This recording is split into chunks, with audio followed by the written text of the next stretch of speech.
Bismillahirrahmanirrahim. Au nom de Dieu, celui dont la miséricorde englobe tout, celui qui fait miséricorde aux croyants. La place des parents est immense dans la religion musulmane. Dieu le Très-Haut dit dans le noble Coran, sourate 17, versets 23 et 24, وَقَضَى رَبُّكَ أَلَّا تَعْبُدُوا إِلَّا إِيَّاهُ وَبِالْوَالِدَيْنِ إِحْسَانًا إِمَّا يَبْلُغَنَّ عِندَكَ الْكِبَرَ أَحَدُهُمَا أَوْ كِلَاهُمَا فَلَا تَقُل لَّهُمَا أُفٍّ وَلَا تَنْهَرْهُمَا وَقُل لَّهُمَا قَوْلًا كَرِيمًا واخفض لهما جناح الذل من الرحمة وقل رب ارحمهما كما ربياني صغيرا. Ici, Dieu explique que le droit des parents sur leurs enfants est le droit le plus important juste après celui du Créateur sur ses créatures, à savoir l'obligation qui leur incombe de n'adorer que lui.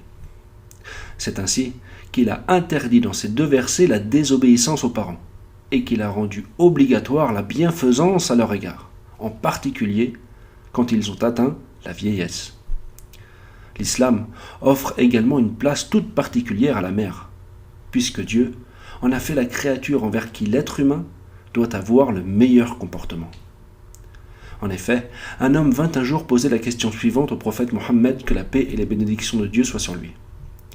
Qui est la personne qui mérite le plus que je me comporte bien envers elle ? Il répondit, ta mère. L'homme dit, qui est la personne suivante ? Il répondit encore, ta mère. L'homme réitéra sa question, et le prophète répondit une troisième fois, ta mère. L'homme posa alors la question une quatrième fois, et le prophète dit, ton père. Dieu dit également dans la sourate 31, verset 14,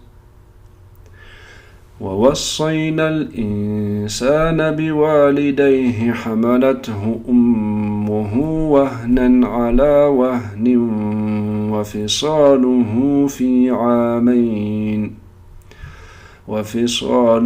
فِي عَامَيْنِ أَنِ اشْكُرْ لِي وَلِوَالِدَيْكَ إِلَيَّ الْمَصِيرُ. Dans ce verset, Dieu ordonne à son serviteur d'être reconnaissant envers ses parents. Sa mère n'a-t-elle pas surmonté toutes les fatigues et les difficultés pour le protéger ?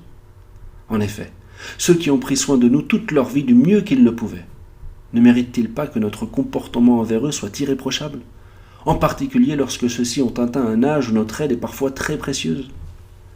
Il convient cependant, pour terminer cette vidéo, de rappeler une chose très importante. L'obéissance aux parents est obligatoire dans toutes les situations, sauf une. Quand ils ordonnent de désobéir à Dieu. Dans ce cas, le comportement qui s'impose est celui cité dans la sourate 29, verset 8, dans lequel Dieu le Très-Haut dit « وَوَصَّيْنَا الْإِنسَانَ بِوَالِدَيْهِ حُسْنًا وَإِنْ جَاهَدَاكَ لِتُشْرِكَ بِي مَا لَيْسَ لَكَ بِهِ عِلْمٌ فَلَا تُطِعْهُمَا إِلَيَّ مَرْجِعُكُمْ فَأُنَبِّئُكُمْ بِمَا كُنْتُمْ تَعْمَلُونَ. Dieu explique ici que si des parents essayent de forcer leur enfant à adorer un autre que lui, celui-ci ne doit pas leur obéir. Cependant, il doit malgré tout impérativement garder le meilleur comportement à leur égard.